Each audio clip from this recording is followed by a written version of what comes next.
You wanted the best. You've got the best podcast. The hottest podcast in the world. The Chris Voss Show, the preeminent podcast with guests so smart you may experience serious brain bleed. Get ready. Strap yourself in. Keep your hands, arms, and legs inside the vehicle at all times, because you're about to go on a monster education roller coaster with your brain. Now, here's your host, Chris Voss.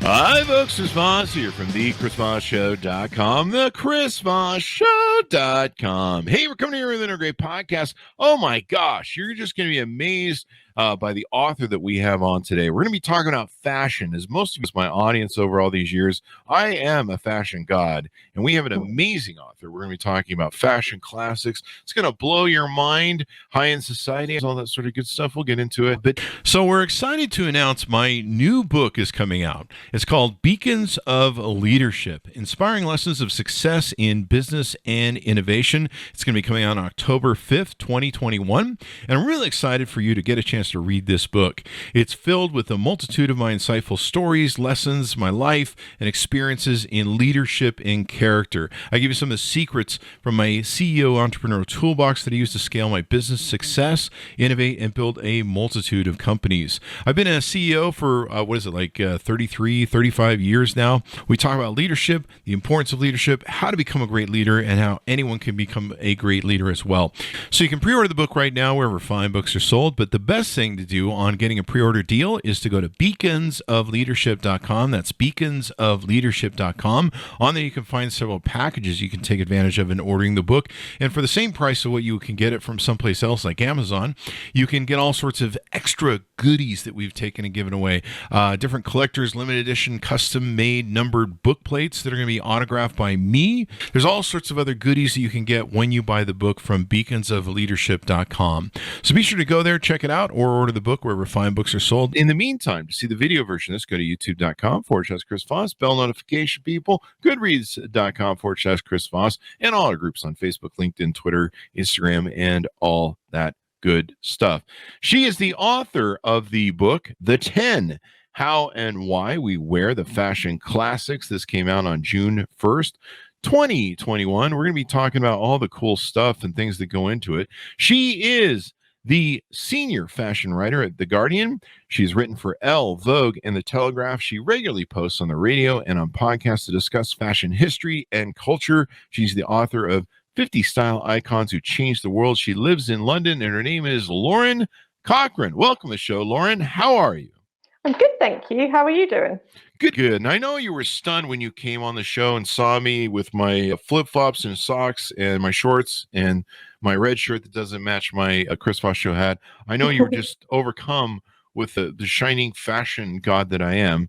But that being, of course, wrong, give us your plugs so people can find you on the interwebs. Oh, okay. Yeah, the book is on amzn.to or Barnes & Noble and bookshop.org. And you can find me on Instagram at Lauren_Cochrane_.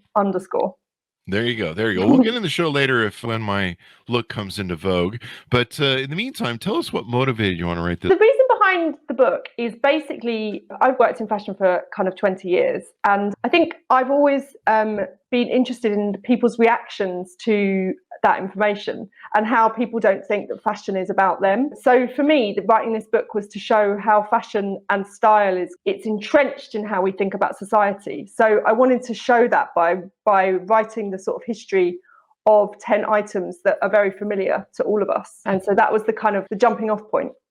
So give us an overarching spread of the book, what it's about, and what kind of some of the teasers for what's inside. So it's about 10 different items that will be very familiar to people. Most people will maybe own a fair amount of them. So we've got jeans, the miniskirt, the ballet flat, the white t-shirt, the trench coat, the biker jacket, Breton top, little black dress. I'm sure I've forgotten one. Oh, stiletto. And then I talk about the kind of social history of each item and how that item has meant different things at different times. And I talk about different kind of subcultures and demographics, but also obviously the stars and how they've worn these items. So you've got, as we were talking about, Marlon Brando in a biker jacket, for example, the Supremes in a little black dress, the Coco Chanel in a Breton top, etc., etc. Yeah, it goes through the history, through those different facets. That's interesting. So how did you determine which 10 articles of clothing to focus on for this book? I would have picked mostly Victoria's Secret models, but how did you pick on 10 There's no Victoria's Secret models in this book. I'm very sorry about that. Okay, well, I'll still buy the book and read it. So I wanted to do it. As I said, it was about showing the kind of everydayness of fashion. Mm-hmm. So I specifically zeroed in on things that I knew that we all wore every day, or even if we didn't wear ourselves, we knew they were very familiar. And then I had a long list of all those items, which had lots of other things on it. Grey Mars sweatshirt, a white sneaker, for example. But I narrowed it down to the 10 that I thought had the most interesting histories and the ones that kind of were most revealing about how what we wear tells us about our society. Mm-hmm. And of the 10, do you have a personal favorite that you like the most? Probably jeans. I'm sure most people wear jeans every day. So I think, first of all, so personally, I have a kind of interest there, which apparently half the people in the world are wearing jeans on a daily basis. Mm. So I have that in common with half. But also, it's a really interesting story because they're so ubiquitous. And how they became so ubiquitous is really interesting. And how they, how you can almost look at an old picture and sort of date the year by the style of jean. It's true. Especially with like acid wash jeans. You can definitely date yourself wearing those. I owned a few pair back in the day. Those are fashionable again, though. So I should have saved I might have a set of parachute pants somewhere. I'm not sure. I'd have to go check the storage unit, but I remember owning a pair when I was in high school. So maybe those will come back. It seems like if you just keep it all, it eventually comes back. So I don't know. Yeah, absolutely. So are my socks and flip-flops ever going to come back around? Is there a comeback fashion for those, or is that pretty much always going to be out? I can if that's really what the mood calls for, the fashion gods call for. But I usually wear them with my long shorts, not those short shorts. Out of any of the 10, are there any that you don't like? Are there any that you're like repulsed by? There's none that I'm repulsed by. I've never owned a biker jacket. Really? I could see you in a biker jacket. I don't know. Yeah, I've always had this thing where I put one on and I feel like a bit of an imposter. I could see you as a Hell's Angel. Oh, really? That's nice of you to say. Is it? Or maybe it's not actually, considering what they got up to. I don't know.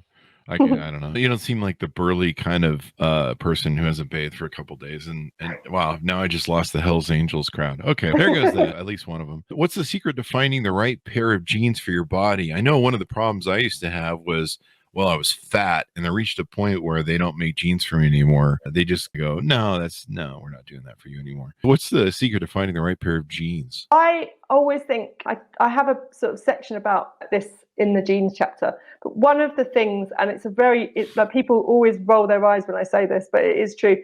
You just have to try loads of them on. Yeah, and then you eventually find the ones that suit you. Yeah. Because they just change so much compared, like when you think about brand or sort of like the finish or the shape or the fabric. And obviously it's all denim, but different types of denim, etc., etc. I always think the other thing about jeans is think about what you wear with them. Because if you wear, for example, if you tuck your shirt, you want to think about where they sit on your body, because otherwise you're going to get all that kind of awful gathering at your waist, for example, or with comfort. The most important thing is those things that only the person wearing the jeans can determine.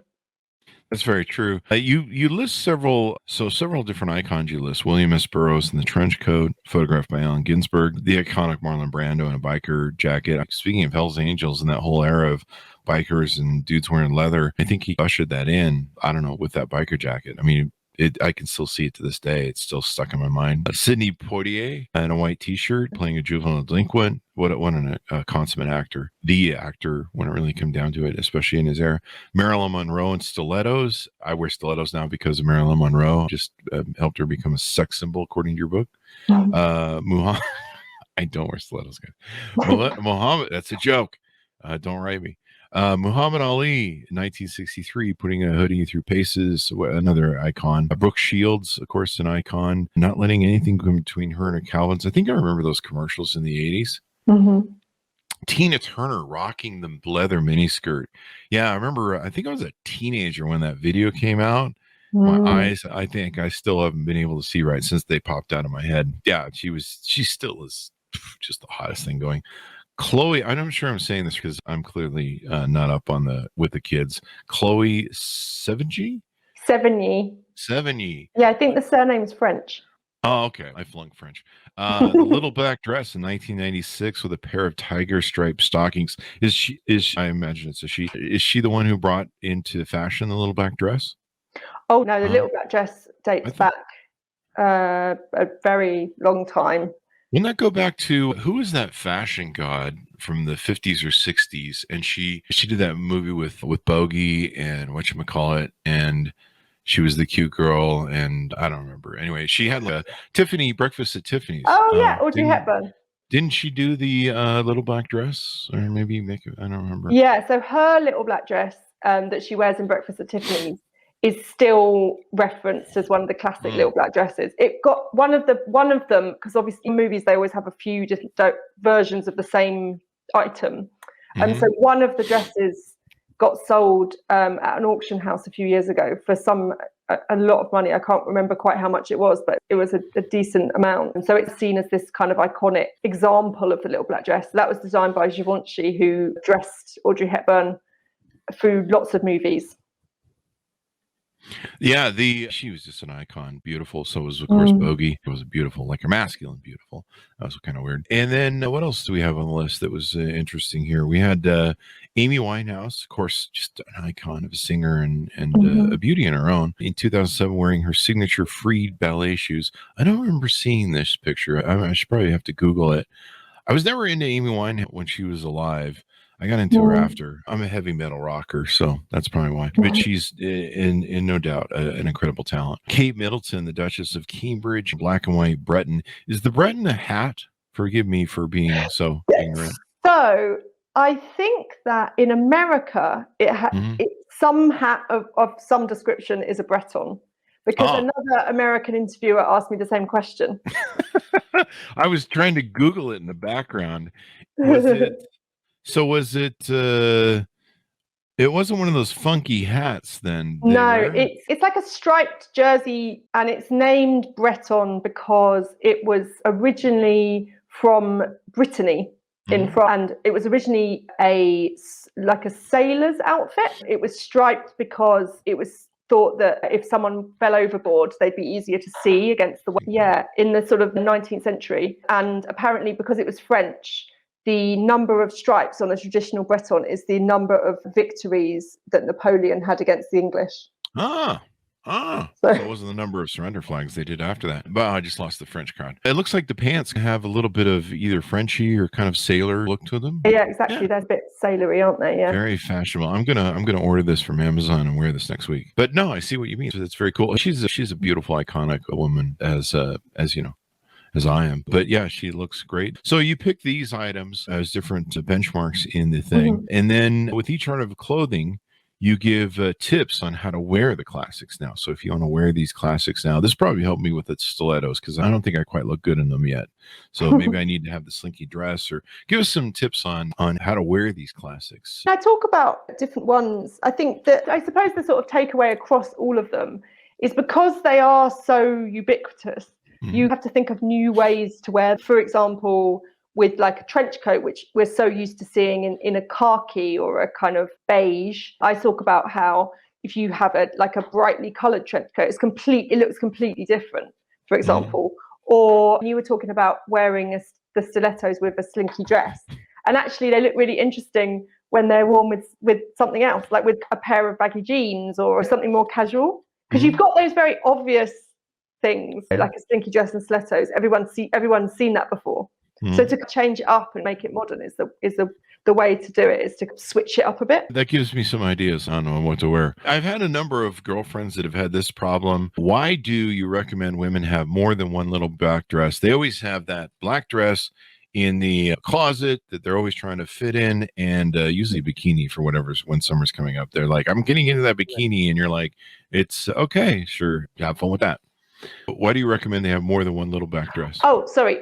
Because you don't wear the same dress to all these different things. That people say the little black dress is very versatile, but you probably wouldn't wear the same little black dress to a job interview that you would to a cocktail bar.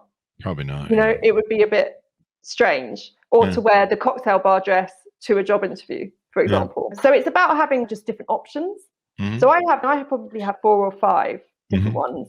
And I have one exactly that's very like work focused. It's got longer sleeves and a sort of, I don't know, below the knee hemline. Then I've got like another one that's got a kind of really full skirt and a kind of like vest top type bodice thing, which is much more like going out on the weekend. And so you have a kind of various, they are very versatile, but you also want to be able to adapt what you're wearing to where you're going. Yeah, that's why I say to have more than one. Awesome sauce. Can you tell us what one female or one male present day celebrity you feel is making a big impact on fashion? There's quite a few. I would say in terms of men, probably different celebrities, including Timothée Chalamet, the actor, who wore this amazing like gold suit to the Cannes Film Festival a couple of months ago. Lil Nas X, who is like really knocking it out the park in terms of quite fashion forward looks. And in terms for women, I would say the people that I always look at if I see something on like social media, if I see the mention of Rihanna, I will always look at what Rihanna's wearing. It's not my style particularly, but I think that what Jill Biden wears is really interesting because she's obviously not that interested in fashion, but she supports young designers by what she wears. And I think that's quite impressive and powerful. Michelle Obama was an amazing, she was like fashion icon, but it's a different thing, isn't it? It's different. I laughed for a second because I thought you said Joe Biden. Oh no. And I was just thinking of the recent skerfuffle about the black dress. So I don't know about that. With that, or not the black dress, the tan suit. He did the Obama tan suit just recently, and it's Fox News is melting down over the failure of democracy and the breaking of our constitution because of a tan suit. But he wears it well. Although I think Obama did a better job with it. But Michelle Obama, what an icon gone. I do agree with you. Jill is just an amazing, beautiful woman and a fashion icon in her own. It's interesting to see the politics in this country. They get all upset over someone who's fashionable. But I don't know, it's really weird. So welcome to America. So what do you think of the past celebrities of yore? Which ones have had the most influence on what we wear today? Who do you think sticks out the most? Oh, that's an interesting question. I would say if you think about the people in the book that I've got, they are like iconic images and iconic kind of moments. So that picture of Marlon Brando in the biker jacket with the white t-shirt on the motorbike, that's like very much a kind of iconic image. And ditto, she's not in the book, but Audrey Hepburn in Breakfast at Tiffany's, she has had like huge impact on what people have worn in terms of like ideas of what chic is. She's very much held up as this icon of chic. I think probably also someone like Jimi Hendrix very much impacted he still impacts what people wear now. That dude is a god, man. Yeah, absolutely.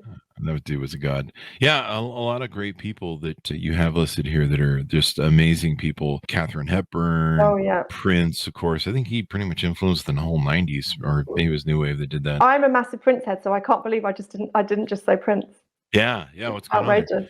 Marilyn Monroe, Bridget Bardot, Coco Chanel, all these people. Of course, these are the people that I shape my fashion around, of course.